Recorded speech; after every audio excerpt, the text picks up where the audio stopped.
all, Matt Tough Blues, your source for all things Everton. I'm Jay Pelton, and I'm here today to talk about Amadou Onana leaving Everton after 2 seasons at Goodison. Obviously, this is a move that, I think when he came into Everton, if you'd asked, higher ups of the club who made the signing, when do you think he's going to leave? I think, maybe 40% would have said he would leave last season, and then I think maybe 80-90% thought it'd be this season, and then be 100% next season if he was still here, kind of thing, So I think it was very unlikely to say more than 2 seasons.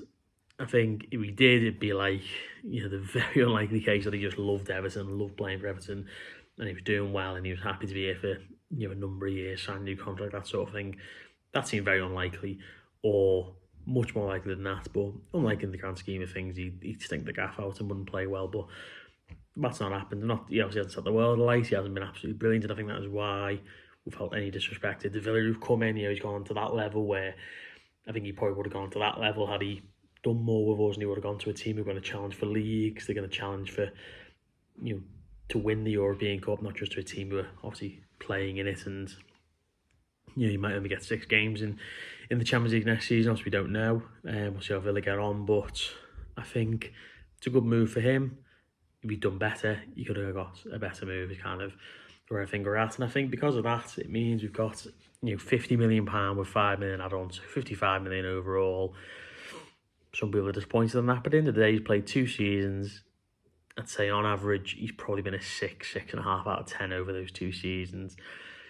Maybe pushing towards a 7. I don't think he's been bad. We've had much worse players play for Everton, and obviously I think his profile and the excitement around the signing of things I want to see more of. I want to see big midfielders coming into Everton who feel they can dominate a game or who can impose themselves. I'm not saying he's done that enough, because he probably hasn't, but I want to see a sign 20, 21, 22-year-olds who, I remember seeing a tweet, I think it was from Fabrizio Romano, actually broke that we were going for Onana, and just thinking, wow, that's like, I can't believe that's so un-Everton, it's untrue kind of thing. So more signs like that where we do spend a bit of money, but I think everyone just kind of knew, unless he got injured or he was crap, the chances were we were going to flip him for decent money, and it would have been nice if it was 60, 65, 70 million, but at the end of the day, however much the money goes up, the more they'll get.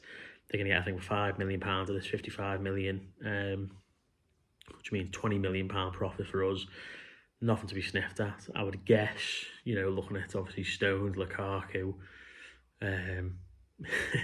few and far between. Rooney, obviously, Lescott, these sorts of players. I think he is Fellaini. I think £20 million is probably got 10th, 11th, 12th most expensive departure, and obviously that's just the profit. So he's going to be right up there as our 3rd, 4th most expensive player we've sold. And I think that's great for a player who hasn't actually done that much, really. So obviously inflation, teams get a bit more desperate. And because I think a lot of people see his potential. So I'm not saying this is perfect, but I think if we can get to a position where players are doing really well, like Tarkowski and Pickford, who've had great seasons again, but they seemingly want to stay at Everton, that's brilliant for us.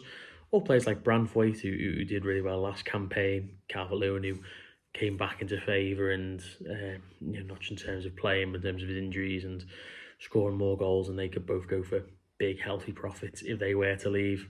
That's perfect. For years and years and years, and it was every single window. Balassi, Tosin, now Gomez, obviously he's gone, Klaassen, Sandro, Vlasic, players who've come in, maybe not Vlasic, I can't quite remember how much he went for, but players who come in, don't do anything, and then they go for free or for half the money or for nominal fees. It was a vicious cycle where every player who came into the club, their value just depreciated as soon as they came into Finch Farm, whereas now with players like Iliman and Dye or Booman, I think they're 2 great examples of players who just come in and just think automatically, right, you go and do all right, you can, after you stay, you do good for Everton like Pickford and Tarkowski, or you can go for good money and we'll bring in the next one. And that's how you're going to develop as a club, and that's how we're going to survive in the Premier League until we get to the new stadium, and until hopefully we don't have to do that anymore, and we can only think about players coming in and either doing well, or worst case scenario, they go for big money. And that's what happened with Onana. I think for a player who's not done a great deal, 55 million is, in my opinion, a really decent fee. I give it like an 8 out of 10 in terms of how good the fee is, because Lille are going to get 5 million, as I say. In terms of, if the add-ons work out the way they're supposed to, it'll be 4 million. But I don't think that's even to be sniffed at in terms of where Everton are at right now, and in terms of the past that we've had. And yeah, I don't think anyone's sad to see him go either, which is good. And that's not a bad thing for him, because I think he's playing the struggling team. I think he'll do better in a better team, and that's fine. I'll watch him, and I hope he does well where he goes now to Villa, and probably onto better things in a few years if he continues on the trajectory I imagine he will do. And yeah, that's kind of how it goes. And I don't think anyone should be sad or angry. I think everyone should just say, sound, we've done a good bit of business here. We took a bit of a risk on a player who could have got injured or could have really struggled in England, but no, he came in, he did okay, and he's gone for big money, and that's great. So I wish him the best of luck, and I hope we sign someone a similar profile to him who can maybe just have a little bit more about them in some other ways, a little bit more consistent. But obviously, when you sign younger players, obviously that's going to be a bit of a struggle to come across. We'll see who we sign him as a replacement. But as I say, for me, this is a good fee. Let me know your thoughts down below, and who do you want to see come in to potentially replace him in the squad. Nice one.